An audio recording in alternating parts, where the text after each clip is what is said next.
prôner la transparence, tu ne peux pas parler de Jubanti, et là, tu poses tes actes. C'est contradictoire. Et je pense qu'il a l'habitude quand même, parce que quand on regarde ses VAR, voilà.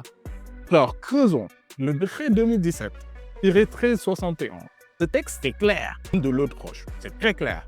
Les agents de l'État voyagent en classe affaires sur les vols commerciaux. C'est fini. Voilà.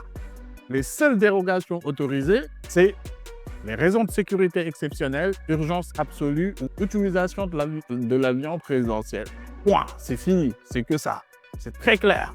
Alors, la question qu'on pourrait se poser, c'est que est-ce que Ousmane Sonko disposerait-il d'une raison de sécurité exceptionnelle pour aller en Côte d'Ivoire? Ça, c'est une question. En Guinée et dans d'autres pays, les pays considérés comme sûrs pour un Premier ministre, c'est des questions. Les éléments disponibles ne permettent pas de l'affirmer. On a fait des recherches, mais on n'a trouvé aucune information par rapport à cela. Et l'urgence, ces déplacements étaient programmés officiels diplomatiques. Rien d'urgent n'apparaît là-dedans. C'est-à-dire qu'il y a pas je ne vois pas d'urgence par rapport à cela. Donc, selon l'analyse de ces textes, on a un Premier ministre qui utilise un jet privé sans justification légale claire. Un Premier ministre qui dépense des millions en francs CFA sans justification claire et qui prônait le Jubanti, qui prônait la transparence, qui parlait même de réduire la consommation. Deuxième violation potentielle, le décret 2020-2048.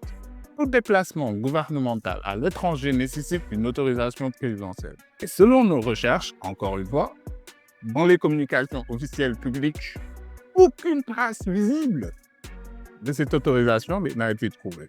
Les services de la primature n'ont pas rendu public ces documents. Pourquoi? C'est des questions. Soit elles n'existent pas, et vraiment cela poserait un problème de conformité, soit elle existe, mais bon, elle n'est pas publique. Question de la transparence. Dans les deux cas, il y a quand même une interrogation.